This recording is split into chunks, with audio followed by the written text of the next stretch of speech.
All right, now we're going to talk about increasing and decreasing. So when I've got a function, and when the function is increasing or going up, then you're going to notice that if I was to draw a line representing the slope at any of these points, the slope is positive. So whenever the function is going up, we're going to have a positive slope. Okay. Same thing if your function is going down. If it's going down, then you know at all of these points here, the slope is negative. Okay? So let's look at this example here. Okay. So, so identify when the slope, when the graph is increasing. So you could just look at the function, and you know from here to here, it's got a positive slope because it's going up. And here to here, you know it's got a positive slope. So you could say that it's increasing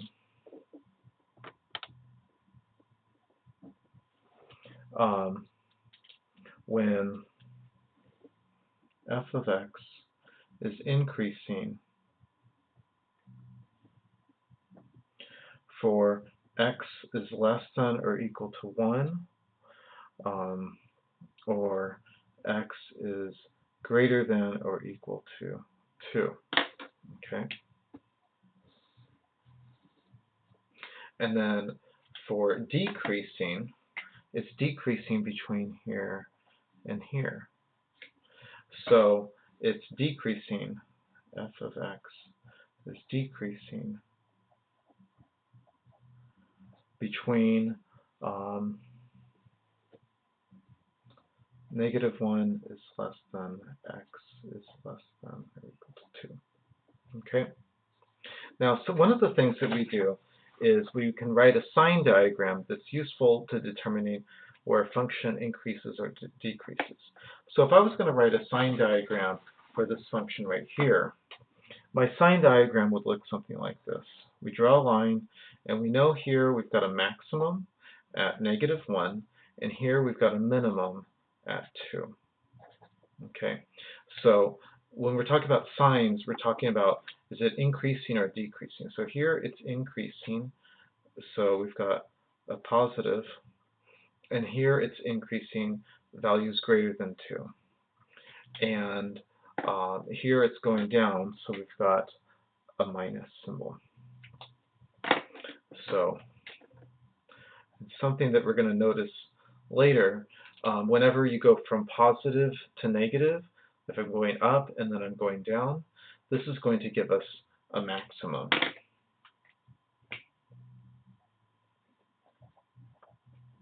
When you go from positive to negative, it gives us the top of the hill. And when I go from negative to positive, this is going to give me a minimum. Okay, that's something that we'll be doing in next week's assignment. Okay, so let's draw a sign diagram for this function here. I've got y equals x squared. So if I want to draw a sign diagram for this, first of all, we know that the derivative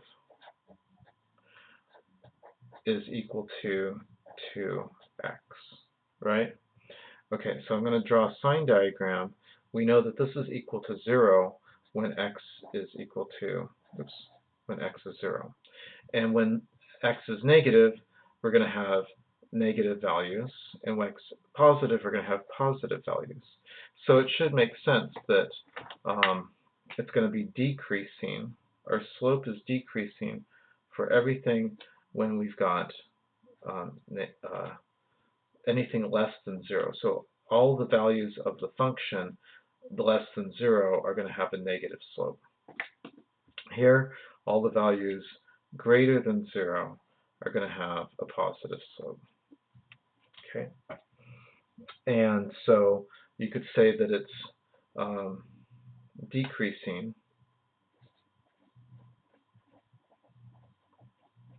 when x is less than 0, and we know less than or equal to 0, and we know that it's increasing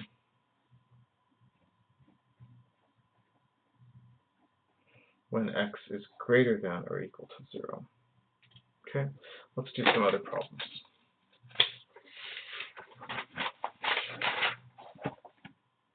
Okay, so here we have an upside down parabola. So we know that it's increasing this side of the graph, and we know it's decreasing because the graph goes down as I go to the right here.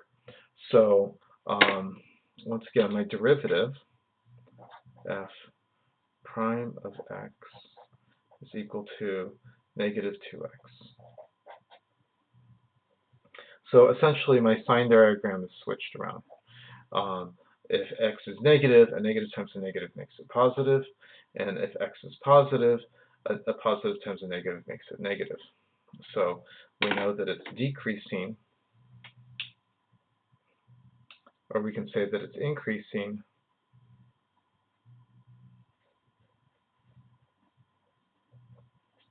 when x is less than or equal to 0, and we could say that this graph is decreasing when x is greater than or equal to 0. Okay. All right, let's do another one. Okay, this is a different kind of graph. So this right here is increasing, and over here it's increasing. But we've got something weird happening here, so we need to talk about that. So,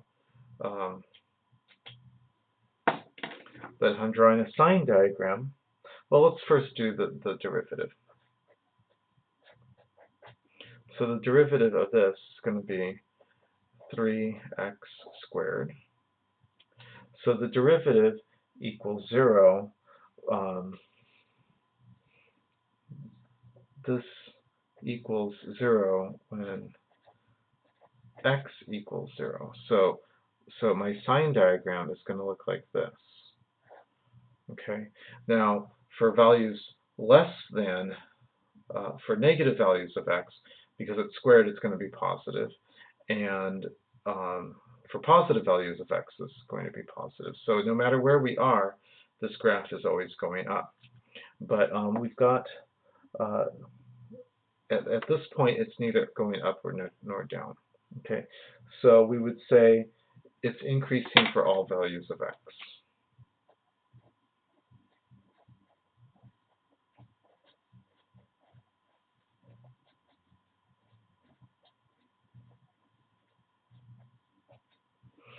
Okay, and x is an element of all real numbers. Okay, that means I can pick any number that's real and it will fit on this graph. This is something called an inflection point, and we'll be talking about that later. So this here is a maximum, because it's like the top of a hill, right? This right here is an inflection point.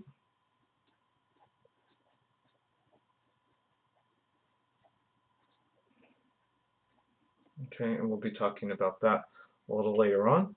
And let's do the sign diagram for this. So here, this is the same function. I could call this x to the negative 2 power, right? So if I know that this is x to the negative 2 power, my derivative is going to be equal to negative 2 times x to the negative 3 power. All right? And so if I'm going to do a sign diagram of this, well, we know it's going to be 0 at 0. And let's look. We know that it's increasing for values less than 0. And here, it's decreasing for values greater than 0. But it's never going to be equal to 0. So actually, I've drawn this incorrect here. Because whenever you have, it's not going to be equal to the 0 here, this should be dotted. So let's just redraw this. It's supposed to be dotted. Okay, and here it's increasing, so we're going to put a plus. And here it's decreasing, we're going to put a minus. Okay, let's do some more.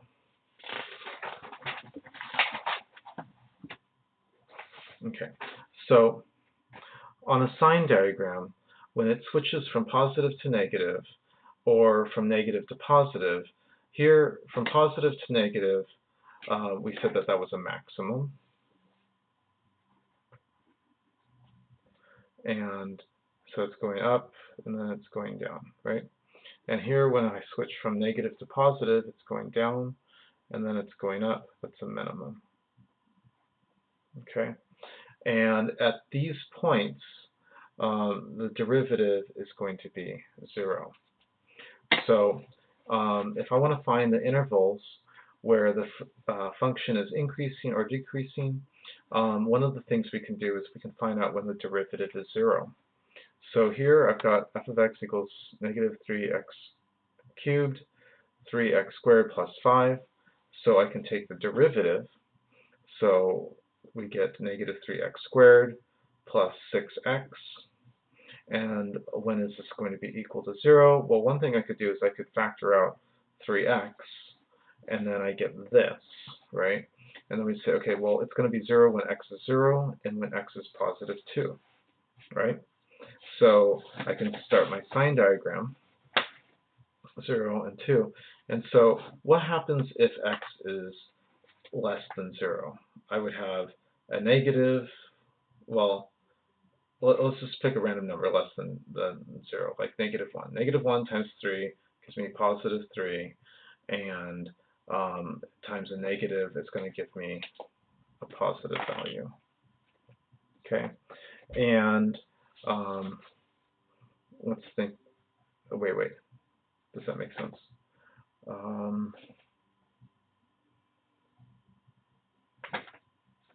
Let's think about this for a second.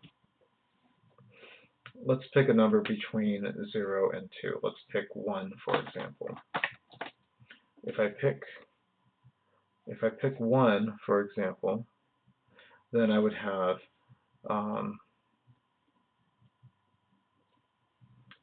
have negative 3 times 1 times 1 minus 2.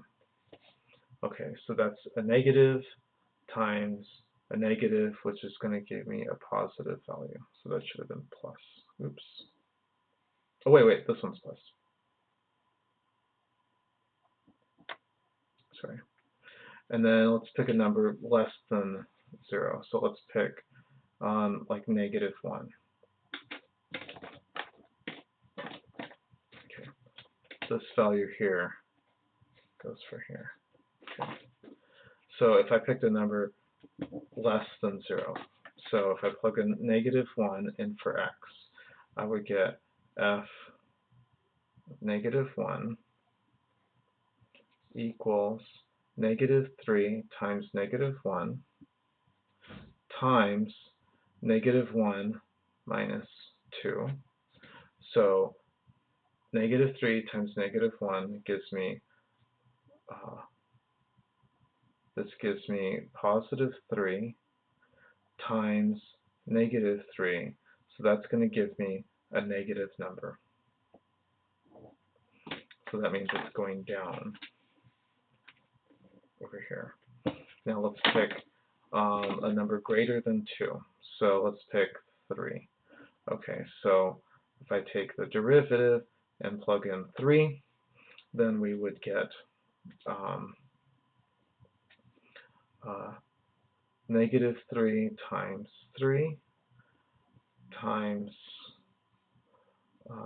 3 minus 2.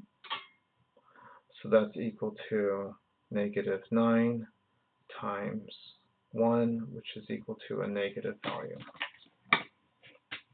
So here I've got a negative value. So we know that for values,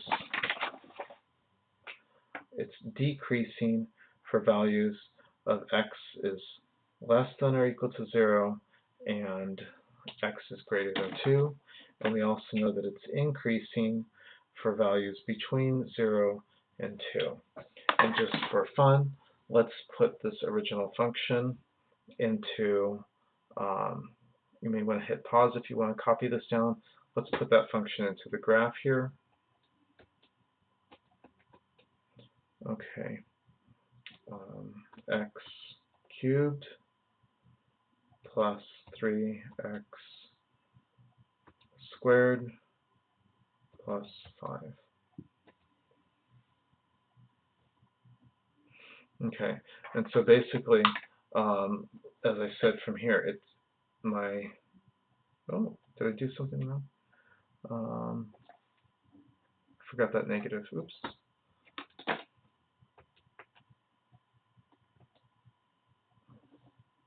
Okay, now it's going to graph correctly. Okay, so from here to here, it's going down, and from here to here, it's going down. So it's going down when x is less than 0, and it's going down when x is greater than 2. And between 0 and 2, it's increasing. Okay, so I hope that helps. You can rewatch this if you need some extra help, and email me if you need further explanation.